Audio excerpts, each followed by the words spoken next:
Voyez votre site internet comme un salarié qui travaille pour vous 24 heures sur 24 et 7 jours sur 7 pour vous amener des clients et qui ne vous coûte rien. Enfin, 25 € par mois. Si j'ai peu d'expérience, je dois proposer mes massages moins chers. Et pourquoi ? Payez-vous moins cher chez le coiffeur quand c'est son premier boulot après ses études ? Vous devez proposer sur votre site internet une possibilité de commander les bons cadeaux en ligne. Aujourd'hui, la plupart des gens veulent que ça aille vite. Ils n'ont plus le temps de vous téléphoner pour commander, de se déplacer pour venir chercher le bon cadeau. Il faut qu'ils puissent le commander et payer en ligne.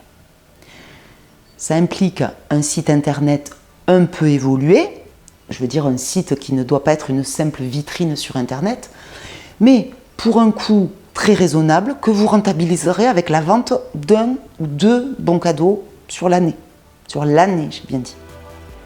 Et ne croyez surtout pas que le fait de proposer une carte avec 15 massages différents et des techniques différentes va vous apporter plus de clients.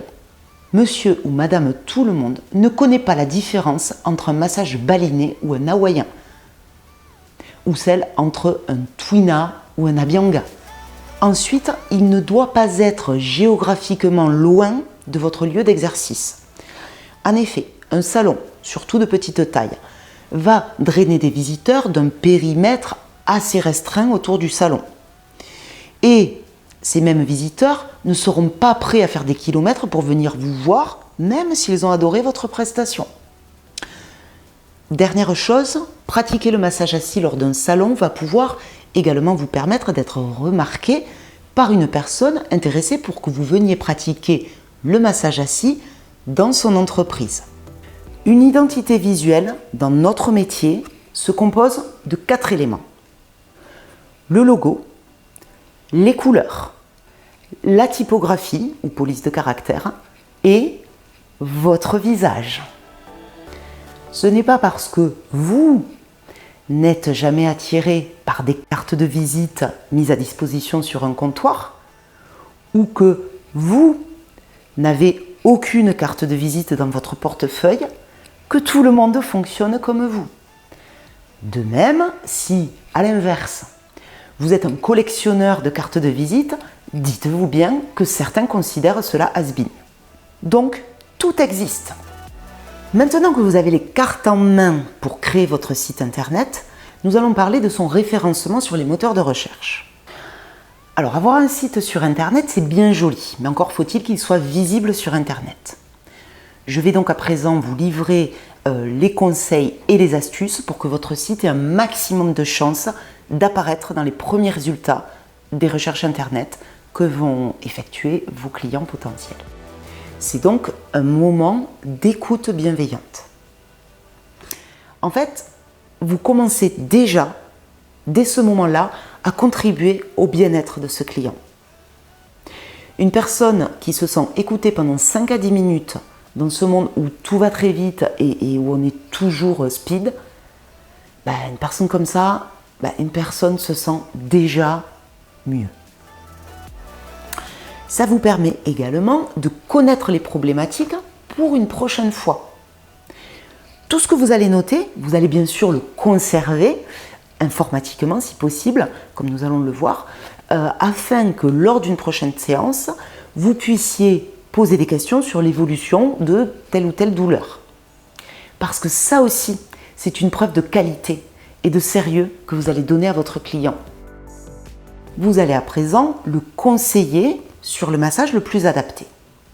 Ce sujet, qui relève complètement de la compétence en massage, nous l'aborderons dans la dernière formation en présentiel.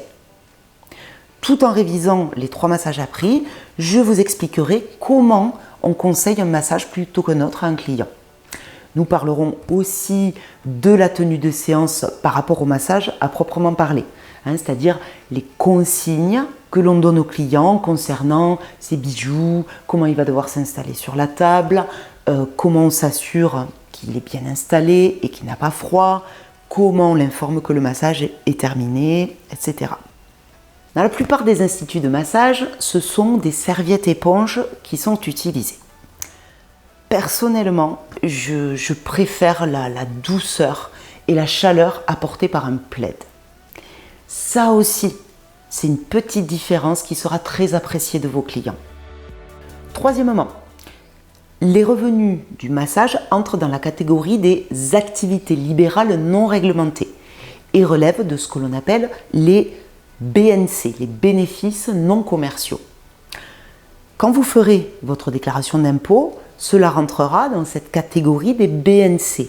Et à ce titre, vous serez imposé sur votre chiffre d'affaires moins un abattement de 34%. Oui, vous douterez. Oui, il y aura des moments difficiles. Oui, vous aurez peut-être envie de baisser les bras. C'est normal. Ce sont des passages obligés de tous les entrepreneurs. Mais si vous persévérez, si vous mettez tout en œuvre pour développer votre clientèle et vous assurer d'être toujours dans la bienveillance par rapport à vos clients, oui, vous gagnerez bien votre vie. Oui, vous aurez une grande liberté d'organisation. Oui, vous pourrez être fier de vous et obtenir de la reconnaissance, non seulement de vos clients, mais aussi de vos proches. Et oui, vous ferez partie de ceux qui ont osé et qui ont réussi.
Pour chacun des 3 massages, californien, balinais et hawaïen, vous disposez d'une vidéo du protocole complet enchaîné en temps réel, d'une durée d'1 heure.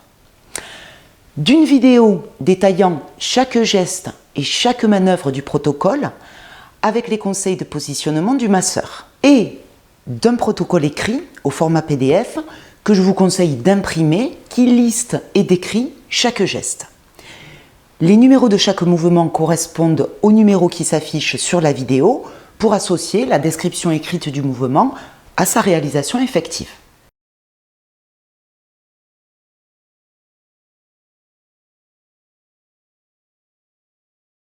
Et quatrièmement, vous avez également un filage audio qui est un fichier audio qui vous permettra de pratiquer après avoir suivi la formation en présentiel lors de vos premiers massages avec des receveurs.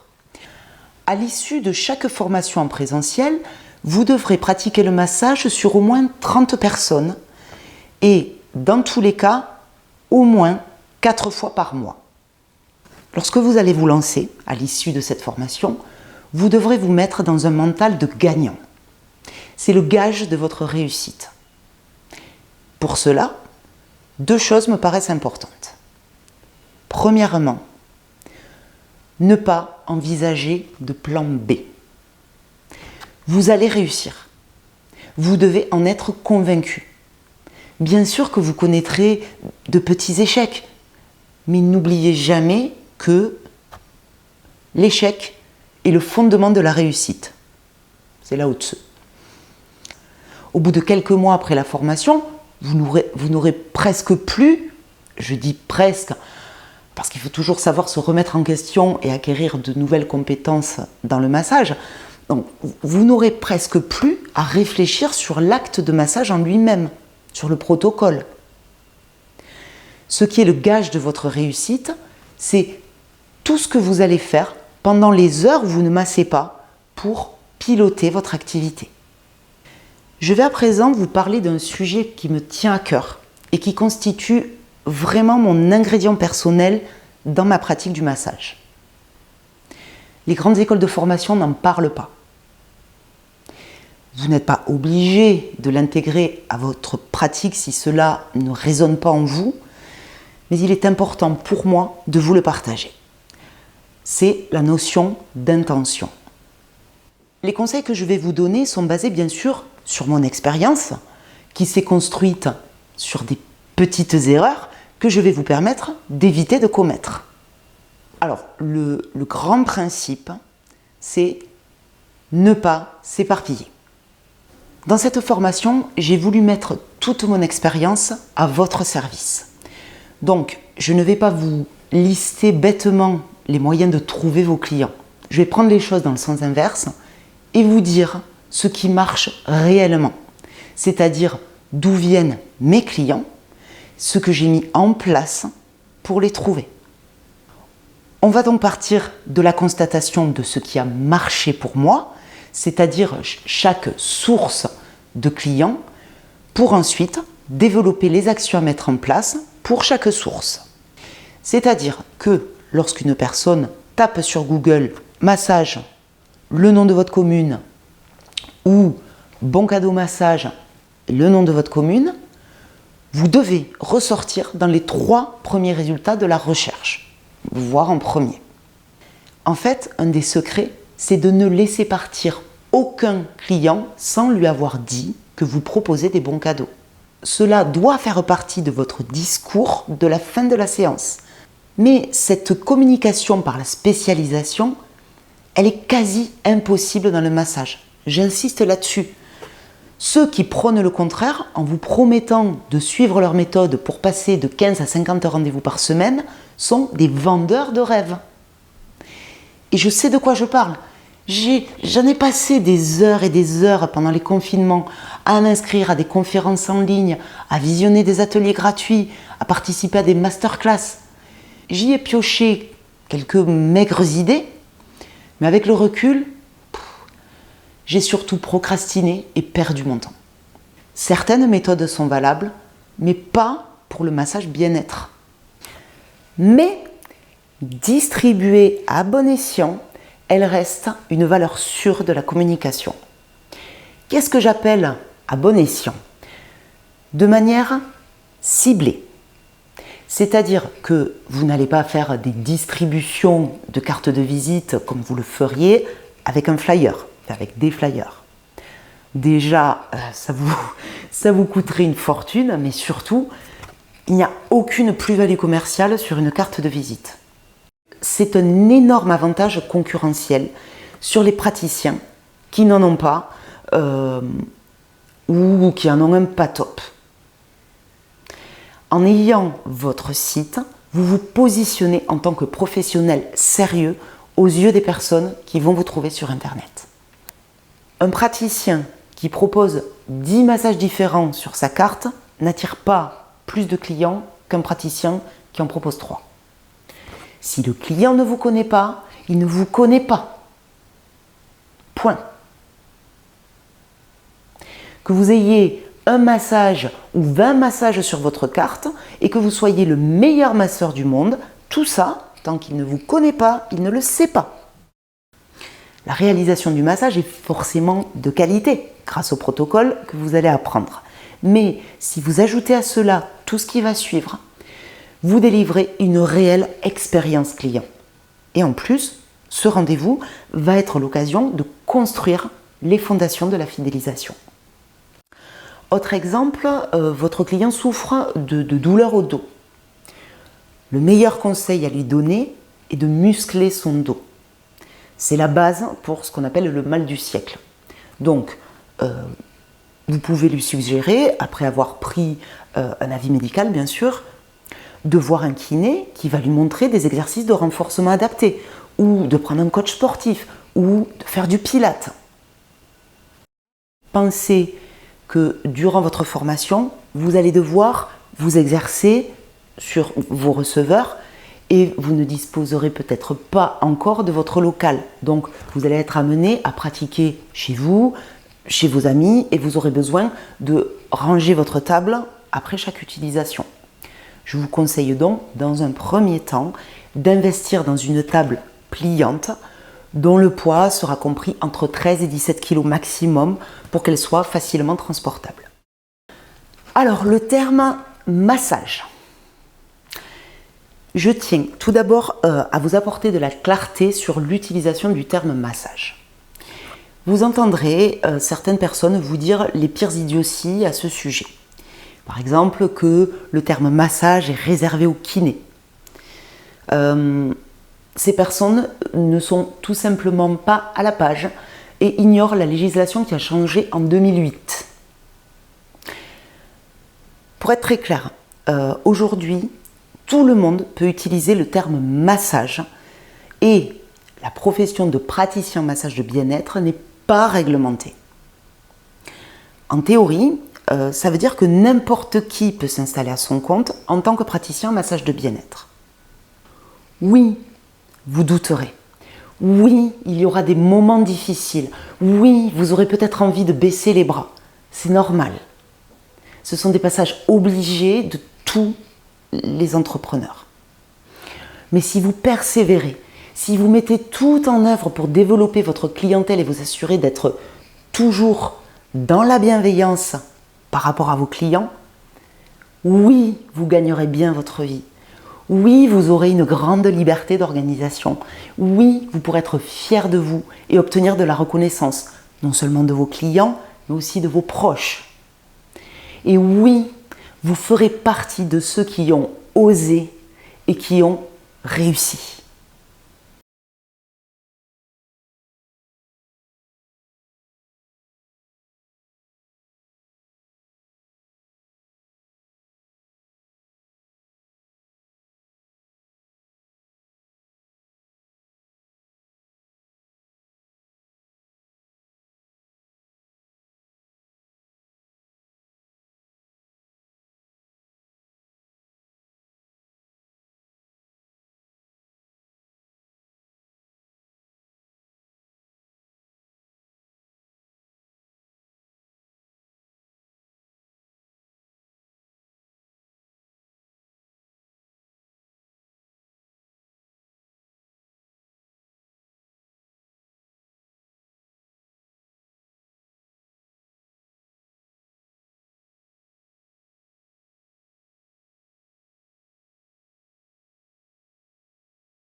Une séance de massage ne se limite pas au massage en lui-même.